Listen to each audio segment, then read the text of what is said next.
Hello friends, आज की इस वीडियो में हम लोग ब्लड कोगुलेशन या ब्लड क्लॉटिंग के मैकेनिज्म को देखेंगे। तो अगर इंट्रोडक्शन इसका देखें कि ब्लड कोगुलेशन होता क्या है, तो जब हमारा ब्लड जो है वो ब्लड वेसल्स से बाहर निकलता है, यानी ब्लड वेसल्स में कोई इंजरी होती है, उसकी वजह से हमारा ब्लड जो है वो बाहर आता है, तो वो अपनी फ्लूइडिटी को लॉस कर देता है। उसकी जो फ्लूइडिटी होती है, बहने की जो प्रॉपर्टी होती है, उसे लॉस कर देता है और एक सेमी सॉलिड जेली बना देता है। इस प्रोसेस को हम लोग क्लॉटिंग या कोगुलेशन कहते हैं। तो अगर डिफिनेशन इसकी देखें तो the sequence of events leading to the formation of the fibrin from fibrinogen, यानी फिब्रिनोजन से फिब्रिन यानी क्लॉट का फॉर्मेशन करना, उसमें जितने भी सीक्वेंस ऑफ इवेंट्स होते हैं उसे हम लोग कोगुलेशन कहते हैं। तो इन कोगुलेशन को करवाने के लिए कुछ सब्सटेंस जो हमारे रिक्वायर्ड होते हैं, इसे हम लोग कहते हैं क्लॉटिंग फैक्टर। तो ये क्लॉटिंग फैक्टर ऐसे सब्सटेंस हैं जो हमारी क्लॉटिंग या कोगुलेशन के लिए रिक्वायर होते हैं। ये जितने सब्सटेंस हैं ये हमारे प्लाज्मा के अंदर इनएक्टिव फॉर्म में प्रेजेंट होते हैं। इन्हें हम लोग, हमारा क्लॉटिंग का प्रोसेस होता है या कोगुलेशन का होता है, प्रोसेस चल रहा होता है ब्लड वेसल्स की इंजरी के बाद, तब ये इनएक्टिव फॉर्म से हम लोग इन्हें एक्टिवेट करते हैं। तो जब ब्लड वेसल में इंजरी होती है और ये कोगुलेशन का या क्लॉटिंग का जब प्रोसेस चालू होता है, उस वक्त ये इनएक्टिवेटेड क्लॉटिंग फैक्टर जो है एक्टिव होते हैं। तो जो कोगुलेशन फैक्टर होते हैं हमारे, ये टोटल 12 होते हैं। इनके नाम इनकी डिस्कवरी पर रखे गए हैं 1 से लेकर के 12 तक के। जो फैक्टर 1 होता है उसे कहते हैं फिब्रिनोजन, फैक्टर 2 होता है प्रोथ्रोम्बिन, फैक्टर 3 होता है टिश्यू थ्रोम्बोप्लास्टिन, फैक्टर 4 कैल्शियम होता है, फैक्टर 5 प्रो एक्सेलरिन या लेबाइल फैक्टर होता है। फिर फैक्टर 6 जिसको डिस्कवर किया गया था और एक्सेलरिन इसका नाम था, लेकिन उसके बाद में पता चला ये क्लॉटिंग फैक्टर नहीं है, तो इसको इसमें से हटा दिया गया। उसके बाद में आता है फैक्टर 7, इसे कहते हैं प्रो कन्वर्टिन या स्टेबल फैक्टर। फिर आया एंटी हीमोफिलिक फैक्टर ए जो कि फैक्टर 8 होता है। फिर फैक्टर 9 होता है प्लाज्मा थ्रोम्बोप्लास्टिन कंपोनेंट, या इसे हम लोग क्रिसमस फैक्टर भी कहते हैं और एंटी हीमोफिलिक फैक्टर बी भी कहते हैं। फैक्टर 10 जो होता है वो शॉर्ट स्टार्ट प्रोवर फैक्टर होता है। फैक्टर 11 होता है प्लाज्मा थ्रोम्बोप्लास्टिन एंटीसीडेंट, या इसे हम लोग एंटी हीमोफिलिक फैक्टर सी भी कहते हैं। फैक्टर 12 होता है हैगमैन फैक्टर और फैक्टर 13 होता है फिब्रिन स्टेबिलाइजिंग फैक्टर।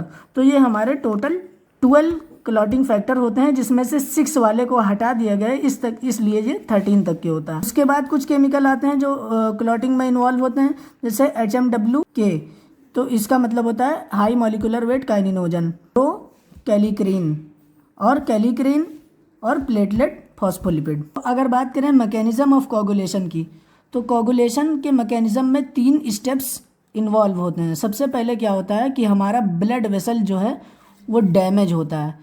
इसकी वजह से क्या होता है, प्रोथ्रोम्बिन एक्टिवेटर कॉम्प्लेक्स का फॉर्मेशन होता है। फिर ये जो प्रोथ्रोम्बिन एक्टिवेटर कॉम्प्लेक्स है, ये प्रोथ्रोम्बिन को एक्टिवेट करके थ्रोम्बिन में कन्वर्ट कर देता है। फिर ये जो एक्टिवेटेड थ्रोम्बिन है, ये फिब्रिनोजन को फिब्रिन में कन्वर्ट कर देता है और यही फिब्रिन हमारा क्लॉट होता है। इसमें 2 तरह के पाथवे होते हैं कोगुलेशन में। पहला होता है एक्सट्रिंसिक पाथवे, दूसरा होता है इंट्रिंसिक पाथवे। हमारा एक्सट्रिंसिक मैकेनिज्म है क्लॉटिंग का, वो ट्रिगर होता है टिश्यू इंजरी से। जब हमारे टिश्यू में इंजरी होती है तो इसकी वजह से क्या होता है, फैक्टर 3 रिलीज होता है जो कि टिश्यू फैक्टर होता है। जो फैक्टर 3 है ये हमारे फैक्टर 7 को एक्टिवेट करता है कैल्शियम के साथ में। तो जो हमारा फैक्टर 3, प्लेटलेट फैक्टर 3 और कैल्शियम, ये मिलकर के फैक्टर 7 को एक्टिवेट करते हैं। फिर हमारा जो फैक्टर 7 है ये फैक्टर 10 को एक्टिवेट करता है। फिर फैक्टर 10 और activated factor 5, calcium, tissue phospholipid, ये चारों मिलाकर के बनाते हैं प्रोथ्रोम्बिन एक्टिवेटर कॉम्प्लेक्स। तो ये हमारा हो गया एक्सट्रिंसिक पाथवे। दूसरा आता है इंट्रिंसिक पाथवे।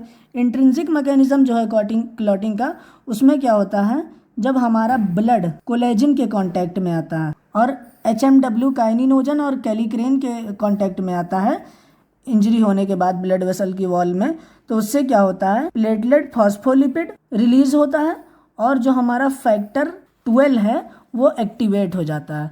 तो फैक्टर जो 12 है ये एक्टिवेट होकर के ये फैक्टर नंबर 11 को एक्टिवेट करता है। फिर ये जो फैक्टर 11 जो है ये हमारे फैक्टर 9 को एक्टिवेट करता है। फिर फैक्टर नंबर 9 जो कि एक्टिवेटेड हो जाता है वो फॉस्फोलिपिड, कैल्शियम और एक्टिवेटेड फैक्टर 8 के साथ में फैक्टर 10 को एक्टिवेट कर लेता है। तो अल्टीमेटली हमारा जो एम है ये फैक्टर 10 को एक्टिवेट करना। फिर यहाँ पर भी फैक्टर 10, फैक्टर 5 और कैल्शियम और प्लेटलेट फॉस्फोलिपिड मिलाकर के प्रोथ्रोम्बिन एक्टिवेटर कॉम्प्लेक्स बना लेते हैं। उसके बाद में आता है कॉमन पाथवे। कॉमन पाथवे में क्या होता है, जो एक्सट्रिंसिक और एक्सट्रिंसिक पाथवे जो होते हैं ये दोनों साथ में होते हैं। इसकी वजह से क्या होता है, जो एक्टिवेटेड फैक्टर 10 है प्लेटलेट फैक्टर 3, कैल्शियम और फैक्टर 5 के साथ में प्रोथ्रोम्बिन 2 को थ्रोम्बिन में कन्वर्ट कर देता है। प्रोथ्रोम्बिन जो कि इनएक्टिव फॉर्म में है उसे थ्रोम्बिन यानी एक्टिव फॉर्म में ले आता है। फिर थ्रोम्बिन जो हमारा होता है ये फैक्टर नंबर 13 जो कि स्टेबिलाइजिंग फैक्टर है उसके साथ में स्टेबिलाइजेशन करता है और फिब्रिनोजन 1 को फिब्रिन में कन्वर्ट कर देता है। तो जो हमारा थ्रोम्बिन है, जो यहाँ पर हमने प्रोथ्रोम्बिन एक्टिवेटर कॉम्प्लेक्स बनाया था, इससे हमारा प्रोथ्रोम्बिन से थ्रोम्बिन बनाया, यानी प्रोथ्रोम्बिन को एक्टिवेट करके थ्रोम्बिन बनाया। फिर हमारा जो एक्टिवेटेड प्रोथ्रोम्बिन है ये फैक्टर नंबर 13 के साथ में फिब्रिनोजन को फिब्रिन में कन्वर्ट कर देता है और क्लॉट बन जाता है। तो क्लॉट क्या है, एक नेटवर्क है फिब्रिन थ्रेड्स का जो कि ब्लड सेल्स को इंट्रैप कर लेते हैं।